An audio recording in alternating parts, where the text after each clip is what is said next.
what's up, guys? This is Bill Brower with FMBA Nation. We've got a very important message to get out today. I've got a special guest of mine, a good friend, FMBA Civil Service Liaison Kevin Beyruti is joining us this morning. He's going to touch on some of the things that we talked about at convention, which is regarding the CARES Act and specifically the Coronavirus Relief Fund. This is some really important information to get out to the membership so that they can disperse this information to their business administrators and township administration in an effort to try and recoup some funds to help us out on the front line. So, Kev, thanks for joining me, man. I really appreciate you taking the time out today to talk about this important subject. Tell us about what is going on with this. What is the Coronavirus Relief Fund as it relates to the CARES Act and as it relates to how we can utilize these funds for our members? Sure. So the CARES Act, when it was first enacted in March, had a lot of different provisions in it. Most people only heard about the expanded unemployment benefits for the people that had been laid off and then the $1,200 stimulus checks. But there's a lot of other things in there. Specifically for us, it created what they call, and what you mentioned earlier, the Coronavirus Relief Fund, which was a $150 billion appropriation, which was doled out from the federal government to states, Puerto Rico, basically federal, local, state, everybody, any kind of government agency could qualify under certain parameters for direct federal funding. And then that funding had some stipulations attached to what it could be used for. The main rule was that it had to be used for unanticipated expenses. So it couldn't be used to cover budget shortfalls. It had to be something that was unanticipated between March 1st and December 30th, 2020. And it had to do with a lot of different things, PPE, testing sites, things of that nature. What's important for the FMBA, firefighters, hell, everybody, EMTs, cops, public safety employees in general, is that one of the provisions for it, for the coronavirus money, was that it could be used to cover the entire payroll expense of any public employee whose job description or job duties is substantially dedicated to mitigating the COVID threat. Gotcha. So just to reiterate this and kind of clarify, maybe some people aren't quite getting the message, because I've actually had a lot of people ask questions about this, and I'm sure you have too since your presentation at convention. Unanticipated, right, expenses. Mm-hmm. How do our salaries fall into that if we're already on the budget, right, as a salary employee? How does this kind of fall into an unanticipated expense? That is a great question. So that was one of the major hangups when they first released this back in March, and they've tried to clarify it since, and they've just put a final clarification out. This is actually from September 2nd of this year, where they specifically mentioned that they understand that public safety is obviously not unanticipated because you've already budgeted for your cops and your firefighters, your EMTs and whatnot. Right. But because of the fact that their job duties are now substantially dedicated to COVID, this was the first time the guidance specifically mentioned firefighters as being, firefighters, cops, EMTs, but they used the word firefighters, which they hadn't done before September 2nd, basically saying that while the first guidance said it had to be unanticipated, we understand now that we can't tell you to use it for public safety if your public safety was already being budgeted. So that's a great question in the sense that they already knew that was an issue, mm-hmm. and addressed it as such to basically hammer it home that, yes, if you're a police officer, a firefighter, an EMT, a public employee in our line of work, that whole provision about budgeted previously or whatever doesn't matter anymore. They specifically say your payroll, your total payroll and expenses can be covered. Does this include, in addition to, when we talk about payroll, right, we're not just talking about salaries. We're talking about benefits. Yep. We're talking about overtime and costs that are incurred. We're talking about any kind of hazard stipends, hazard pay that might be added to this? If anybody, if towns or whatnot decided to issue hazard pay, that can be paid for. Workers' compensation benefits can be paid for. It can cover the entire cost of an employee. How about pension payments? Does it cover pension payments? Well, pension payments is technically a payroll expense. Right. Yeah. It doesn't go into that kind of detail. It's okay. Like I said, some of this stuff is purposely vague. Yeah. But again, that's considered a payroll expense. Now, the money doled out, this is coming from the federal government, right? So the federal government sent the state of New Jersey specifically $3.4 billion, I think was the number you said at convention. Yes. And then that money was basically divvied out, or should have been divvied out by the state to qualifying or eligible governments, right? Whether it be county, local. So certain counties, I know on that report that you sent out, had gotten a substantial amount of money. Yes. From there, when the money gets to the county, how do our municipalities, how do our townships request that money? Like, what's the process? Do they simply go to the county and ask for the money? Like, how does that all work? This is the biggest problem we've been running into, and why, kind of what we talked about at the convention and what we've been talking about since then.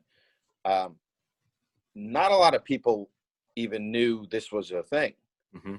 I've talked to mayors, BAs, the FMBA itself. When I gave the presentation, a few people maybe had heard, but I'm going to say 98% of people had no idea this even existed, because if we're being honest, no one is talking about it. So to directly answer that question, there is no real process. There hasn't been like a portal set up. The state hasn't even made anybody aware that the funds are available. It hasn't talked about it at all. For the counties that got direct payments, I assume the money went to their county executives. And that was only for counties that had the qualifying population, which was 500,000 or more. Right. And then just piggybacking off of that, so the state got 3.4 billion.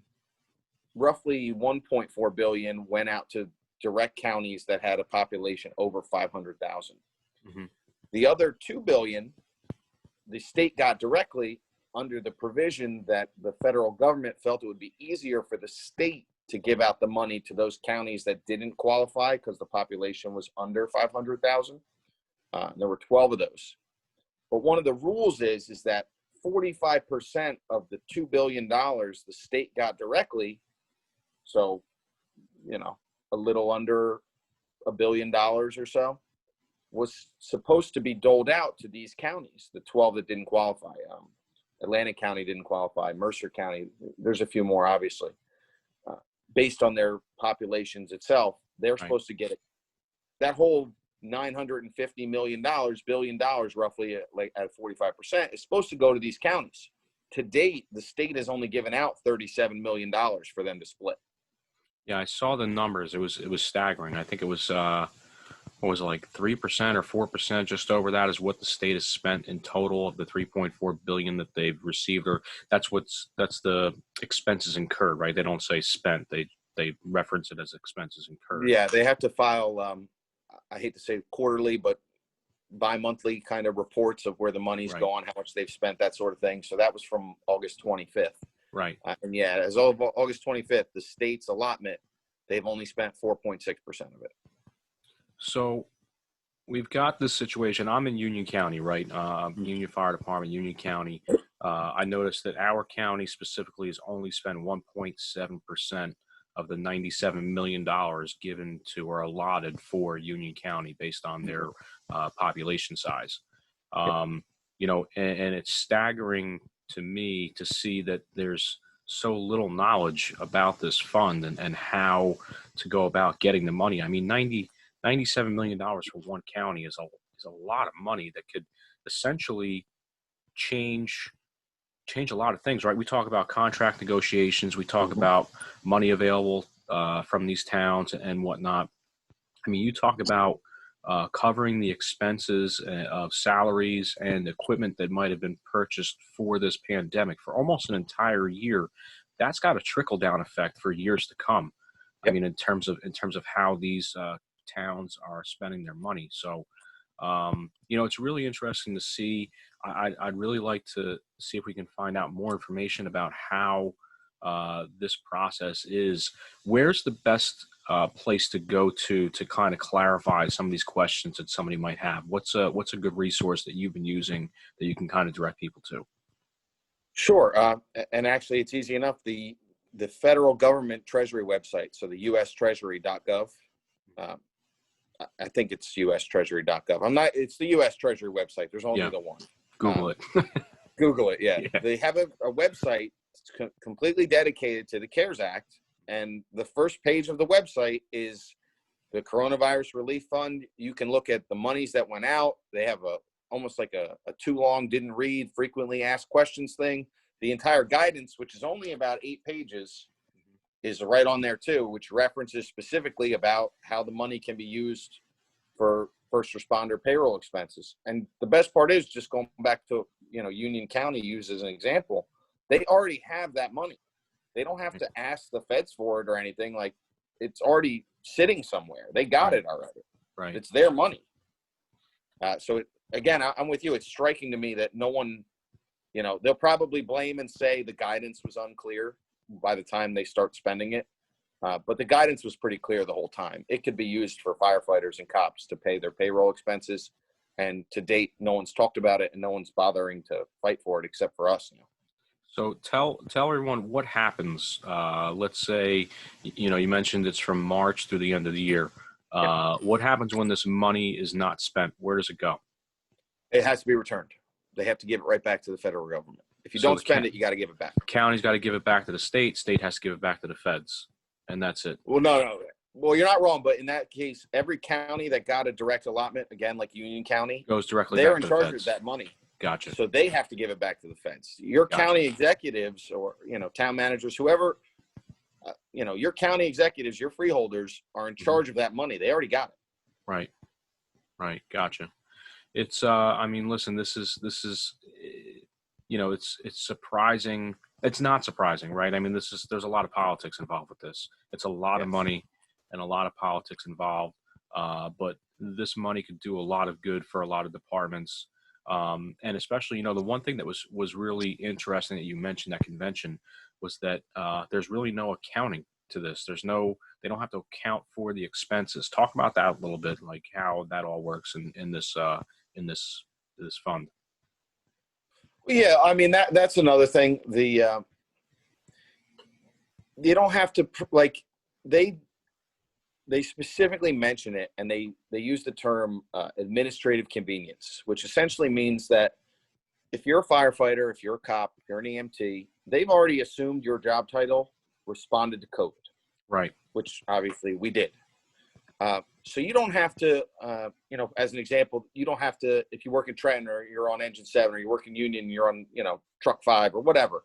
You don't have to say, hey, on June 2nd, we responded to a COVID patient or something. You don't have to prove any of that. You don't have to, if you have it, great. It can never hurt to have information, but you don't need to have it. You just need to prove that if you say my firefighter, my fire department salary is from March to December, my payroll expense, everything you say costs $10 million. You're going to need to be able to show them basically a receipt for $10 million, which is easy. It's already there. So there is some accounting involved. I don't want to make light of that, but at the same time, they're not really looking for it. If you're called a firefighter or you're called a cop, they just assume you need, you're a COVID threat.